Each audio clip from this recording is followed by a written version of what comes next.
I, Thomas Matthew Simon, testify that there is no God but Allah. And I, Thomas Matthew Simon, testify that Muhammad is the messenger of Allah. And I, Thomas Matthew Simon, testify that Ali and the Imams from his sons are the proofs of Allah. And I, Thomas Matthew Simon, testify that the Mahdi and the Mahdis are the proofs of Allah. Upon this, I, Thomas Matthew Simon, live. Upon this, I, Thomas Matthew Simon, die. Upon this, I, Thomas Matthew Simon, will be resurrected. We're actually very excited to be able to do this with you in real life, so that's great. And Thomas, I think we should get right into it because the viewers are probably wondering, where's Thomas from? What did he used to believe in? So let's go into that. What did you used to believe in before you pledged your allegiance to the Qaim? Before I pledged my allegiance, I was a Christian. I used to believe in Seventh Day Adventist. I started up with the Catholic Church, which my grandparents was in, my grandmother, my granddad, my mom, the whole family. Even one of my uncle was a prominent member of the Christian, the Catholic Church. He used to control one of the church. Even the same place where I used to go to school, he was the head of the church. So I had a strong Christian background.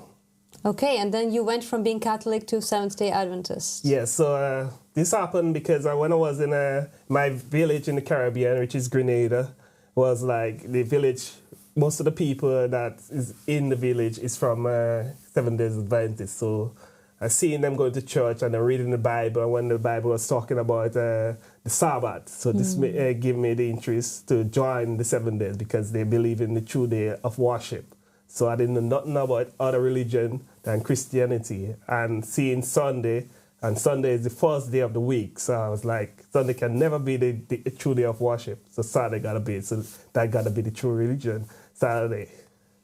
Right, That's so that was the inspiration behind you going from Catholic to Seventh Day Adventist. And you seem to have had, that means from a younger age, the interest to find where the real truth is, what the true religion is.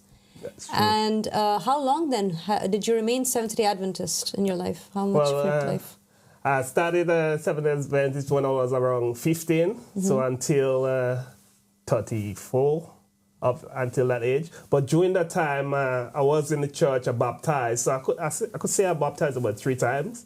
Because in Seventh Day Adventist, when you baptize, if you did something wrong, that means you're not part of the religion anymore because sin. So you had to go back and re-baptize again. So I did that about 3 times. Wow. It was funny.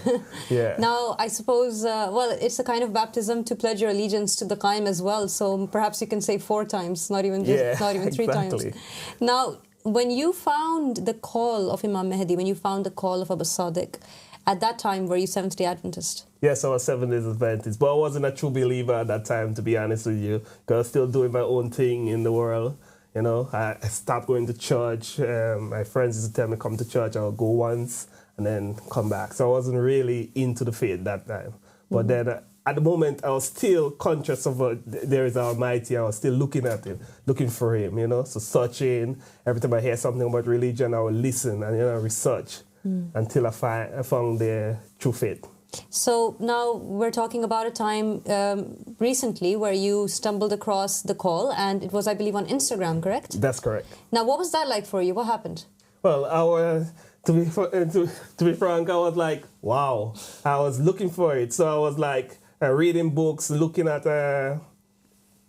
YouTube channels, and listening to audio because conscious. I wanted to find faith. I was like, I need to find the faith now. So then I was scrolling through Instagram and I saw the Al-Sadiq, and giving a lecture on Instagram. It's just a short video, but I saw it and I skipped over it. And I keep looking, looking for the faith still. And then I scroll again and then it showed up again. A 3rd time it showed. So I like to myself, let me hear what this person is saying, to me. And then I clicked on it and I was like, wow.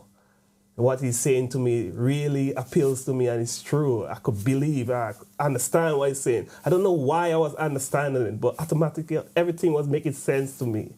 So I clicked on the video and then he brought me to YouTube and I started listening to the lectures on YouTube. And I was like, that's the faith I was looking for, searching for my whole life, you know. And I finally found it.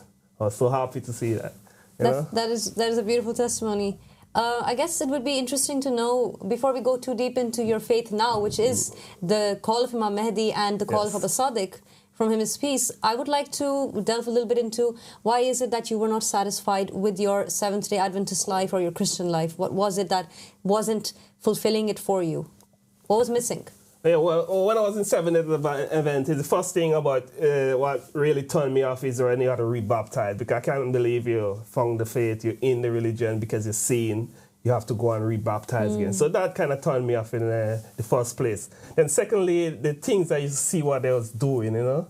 Like back in my country in the Caribbean, I was from Grenada, you know, you have nice weather. So normally on a weekend, bank holiday, you have moonlight walking and gathering and things together. We come together and gather as young kids. And you used to see all the elders that's there on top the podium preaching to us and saying not to do this, doing things what they was telling us not to do, you know. Right. So like to myself, what's going on? You know, I had a case where one of the elders had his wife, and then for years he had other kids with the next woman, and the wife didn't even know about it, you know, and the kids was 18 years, you know, and hearing this kind of things going on in the church and seeing the pastor with all his riches, and then we are there poor. So it's like, something is wrong there.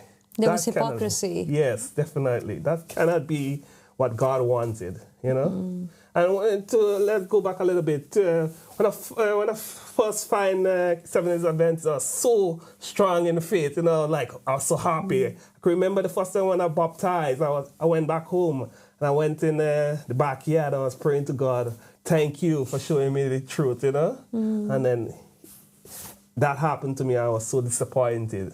Yeah, that must have been hard, but it didn't stop you. You kept looking. You believed in God. You believed that there is a truth that He has out there. Yes. And you recognized it when you saw Al-Sadiq. Definitely. Definitely. I believe because during my journey, not because I wasn't going to church, I still was conscious and God was still protecting me. Because I've seen enough of things happen in my life that where I could see God was the one that helped me through certain situation, and that kept my faith going. And when I found Al-Sadiq and the way he was speaking to me, where everything he said was making sense to me, you know, I could understand it. He was so clear in his teaching. That made me know that he was the right one. So about that, can you tell us a bit about what it is that when you heard it from him, or because I know you've read the book, The Goal of the Wise, this very book right here. Yeah. It's written by Al-Sadiq. You've seen his lecture series on YouTube. Is there any particular part of his series or of his book that made you stop in your tracks and tell yourself, this is the best thing I've ever heard, or this is the thing that touches my heart the most impactful teaching from him?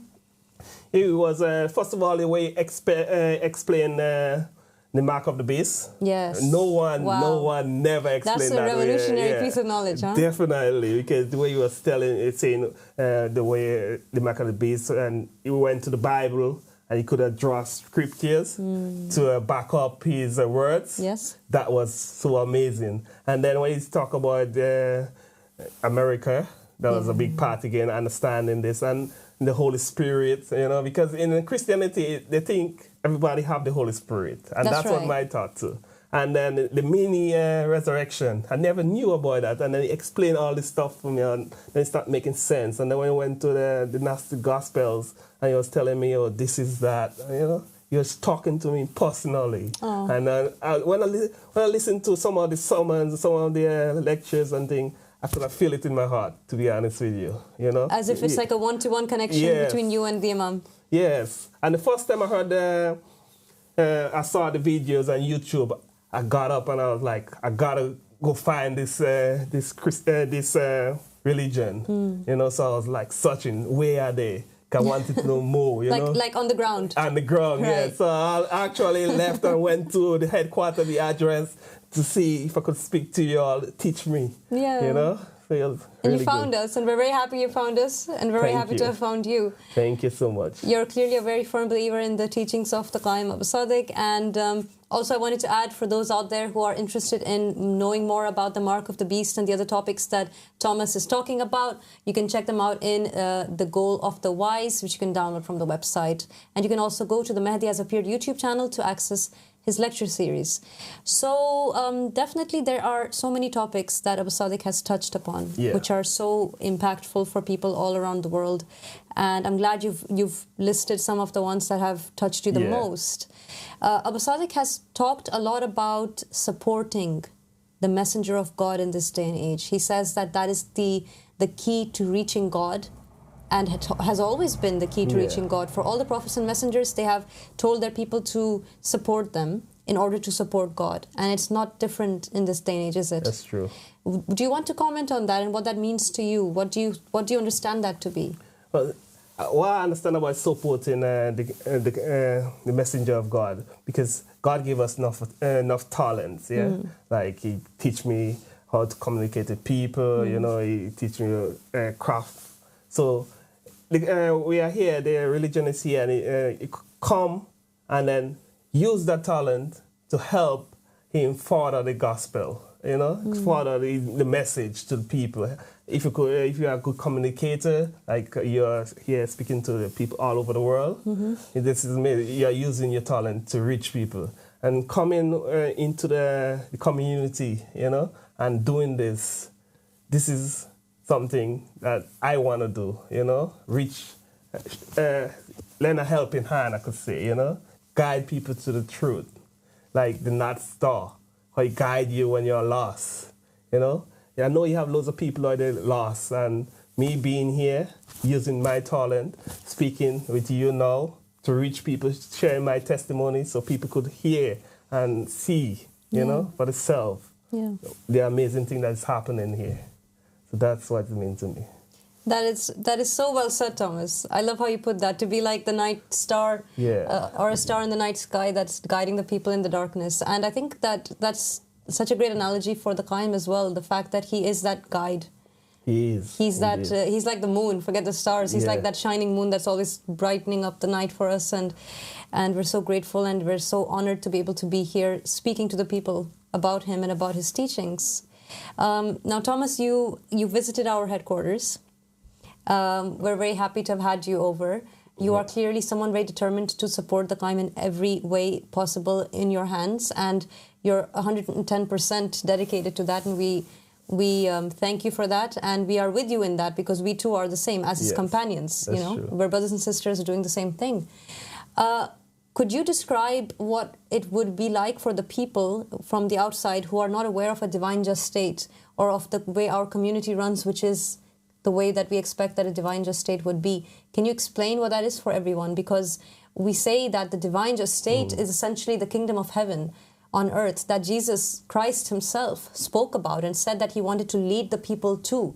And we say that the Qaim has appeared in this day and age for all the nations to be led into that kingdom of heaven or divine just state. And we have emulated our community on the same kind of theme, the same principles. We live by the creed of the disciples of Jesus. Okay. Can you explain to the people what it's been like for you to see that and what you've seen being here?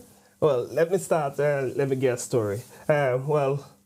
Like when I grew up in the Caribbean, and when we grew up in the Caribbean, we grew up close to family. Yeah. You know, grandmother, mother, brothers, auntie, all grew up together. And we used to have this time in evening when everyone come from work, school. We sit down around the table.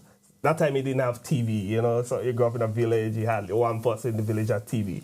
And you used to sit down together, all of us sit down together. And the grandparents would come make tea there and put it on the table, and they'll tell you stories, and you'll be laughing and smiling. And you could feel the love, you know, from your mother, you know, a motherly love. Coming here, I could feel that love. It's like a motherly love, you know, welcoming. Everybody was hugging me, you know. I was smiling. I tell you, I was smiling the whole day. I show my jaw will hurt. We were all smiling all day. Really smiling. Meeting people. Everybody was so welcoming, you know, so happy to see me, you know. And the people were walking around, seeing the way they're communicating with each other, so polite, so loving, so caring, making sure that you're okay, you know. Ah, that was amazing. That brings me back to my childhood, you know, growing up in the 1990s, you know, where everybody, before the technology, and everybody used to come together and just share the story, play, you know, Yeah. and it's to feel so happy. You don't worry about anything. Like all your worries disappeared. Yeah, like And true family. Yeah, true family. And being here, I could see this is true family. Yeah, this is love. You could see it. You could feel it. The energy, everything. You could feel it. The connection. It make you happy.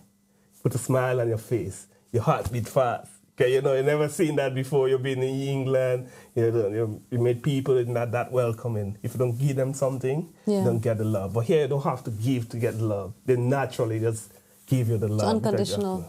Unconditional Because love. all of us, we know that everyone under this roof, everyone who's connecting and come together in this community are doing something very unique. We are giving up what we think is not what we want to live for, which is gathering wealth or being selfish or anything of that nature. Rather, we want to commit our lives to serving humanity under the rulership of the man that God has sent with His Spirit in him.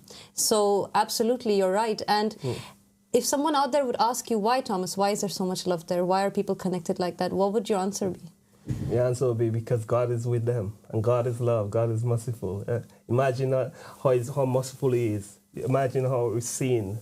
We abandon Him and He still gives us the breath of life. Yeah. He still protects us during the day. You know, He provides. This world, you don't have nothing. When you die, you leave it behind.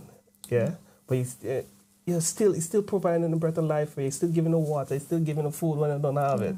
And that's where the love comes from. Yeah. And I could see God is with you all. Yeah? The Almighty is with you all. And that's why you all have His love. And because He is giving you all the love, He's shining through you all. So He could guide people to Him. And that's what Al-Sadiq is doing. He's guiding people to the Almighty. Absolutely. Definitely. So another interesting experience that you had today was you got to go into the Holy Basilica. And you saw firsthand all those beautiful portraits on the walls, the covenants along the top of the walls, and the ceiling itself is now half painted. You saw that statue of Imam Ahmad al-Hassan, from him his peace, and the holy pulpit, the mimbar on which Al-Sadiq would go for his sermons. Can you describe what that experience was like for you? Oh, well, walking in that room, when I walked in, I was like, wow, seeing the beautiful pictures, you know. My heart was beating fast because I was so nervous walking inside a holy place. You know, where Al-Sadiq could stand on the podium and preach to his people, and seeing the pictures, all the prophets, seeing how the past was and the way he lead up every covenant until now, seeing what happened and explaining it to me. That was amazing experience I never had before, you know. Had experience before, but not like that. The feeling was out of this world, just being inside it. So calming, so relaxing. I could feel that's a holy place, just being inside it. Yeah. It's amazing to be inside it here. Thank you for the opportunity. It's really Al-Sadiq. He was the one who wanted you to go in there, and he wanted you to have that beautiful experience. And he also, I believe, met you in that basilica. Yeah, he did. And what was it like for you to meet the man with the Spirit of God in him today? When I was watching at the prophets on the wall, and when I turned back and I saw him, my heart started beating so fast. I lost words. I couldn't find words, just to say it to him. I wanted to say I was thinking about so much things to say to him when I was on the train. But when I saw him, I was just in shock. I was sweating. Then tears was just coming out my eyes, you know. Imagine seeing someone and tears just running down your eyes. You lost the speech, everything. That was an out-of-body experience, I could say. Yeah, it must have been like that, huh? Yeah, it was so like that. You know, I was asking you, can you get me some tissue to wipe my eyes? You know, because it was just like I was still sweating, I was shaking, can't speak. You know. Yes, it's such a great thing to have that experience, and you're one of those lucky few who have For real. have had the honor of doing so. and you saw him, and I think it's hard to describe it even in words, isn't it? It is. You can't get words. You don't have the words on this planet anyway to explain the feeling you get when you actually met him. And imagine hugging his God in creation. Imagine putting a hand on a holy man. You know, touch. That feeling is amazing. I really appreciate it. Thank you. God bless you for those pure words of yours. Many people out there who are watching, they may not know who Al-Sadiq is. Yeah. They may not understand the role he has. Can you help the viewers now understand who he is and what his role is, and what is Al-Sadiq's role to you, and who is he to you? To me, Al-Sadiq is someone that lead me to the Almighty. So he's my guide, the guided one. So through him, he teach me how to live my life, you know, because he's the representative on earth. And you only could find the righteous way and the correct way to live through the man of God. With him, you have everything that you need. Things where you're struggling with, you could go to him and then he will teach you that. How to overcome sin, you know, how to live your daily life, how to pray, how to approach people. He is the man that I could see that could guide me to the straight and narrow path to God. Because only through him you could find God. Absolutely. Nobody else. Because many preachers go up on the podium and when you look at them, they preach, you cannot see God in them. You know, because when they say something and they do something else. But with him, I could see what he said. That's what he does. So thank you. Thank you for bringing me here. Thank you for giving me the strength, the wisdom, the understanding. Thank you for making me see the straight path. Thank you. I really appreciate it. Thank you. Thank you, Thomas. We're going to be coming to the end of our interview soon, but I have just a couple of questions, and then I guess we'll call it a day. I'd like to know from you, with your background now of having been Catholic and also having been a Seventh Day Adventist, what advice would you give to someone of your background, of a background of being Christian, being Catholic, someone who's lived that life? What would you advise anyone out there who's looking for the truth, but with that kind of religious background? What would you say to them? What would you advise them to do? Well, I advise you to you listen to the pastor preach, and you ask question what they're saying. And when you ask them something, make sure they could back it up. You know, go to the Bible and tell them, and you'll see they'll say something and they'll be like, "Oh, you just have to accept it." Don't just accept what people say. You know, do your research, read. You know, if you listen to audio, search, and you'll find the truth. If you sincerely want the truth, you will find it. God will never lead you astray. So please, don't just accept what the pastors and say, because they are lying. They're hiding the truth from you. They know the truth, but they won't tell you, because they tell you they're losing members. So question them. Force them to tell you the truth, and they would. And you will find it. They might make mistakes. They might not understand that they are telling you the truth, but you could hear it. If they say something wrong, you could use that against them and tell them, "No, you said that before. I see you done this. Why are you doing this?" Question everything they do, and you'll find the truth, because they are hiding the truth from you. And you need to know the truth in this day and age. So let them tell you. And look, go to the website, research. You will find him. That's what I did. I went to the website and I researched, and God led me to the truth. Okay, see, I was sincerely looking for the truth. So you guide me to the truth. And he will do the same for you. Okay, he loves all of us. We are his children. He'll never lead you astray. God bless you. And I guess I'll ask one last question now, which would be, if you had to explain to people what it means to support the Imam and how they should be doing it. If you had a call to action for them, or you wanted to tell them, do such and such because the Imam is here now, how would you phrase that in your words? If you need to support the Imam, what I would say to you, spread the word. Let people know, your friends, your neighbors, like we're doing the posters. Yeah, print the posters so people could see, you know. And if you need ask questions and know what to do, ask one of the members. They'll guide you, you know. Bring the word, spread the word out there. because he's here and he needs your help to spread the word. He needs your strength, you know, because he's here, but you are there. You're out in the public. He has so much a thing on his back doing, but still he's helping us. So help him, help us. And that's the only way you could say. I love that. Thank you, Thomas. Thank you so much. Thomas is a true believer, a true dedicated brother of ours, and a companion of Al-Sadiq, from him is peace. Download The Goal of the Wise to learn more about this religion. And like you said, Thomas, please contact us, connect with us through our website. It's www.theahmadireligion.org. You can email us, you can phone us, you can connect with us on Telegram, and we'd be very happy for you to reach out to us. We'd be happy to respond to you. Our email address is outreach@theahmadireligion.com. So do get in touch with us, and we'd love to hear from you. Thank you very much once again, Thomas. Thank you for having me. Thank you. I appreciate it.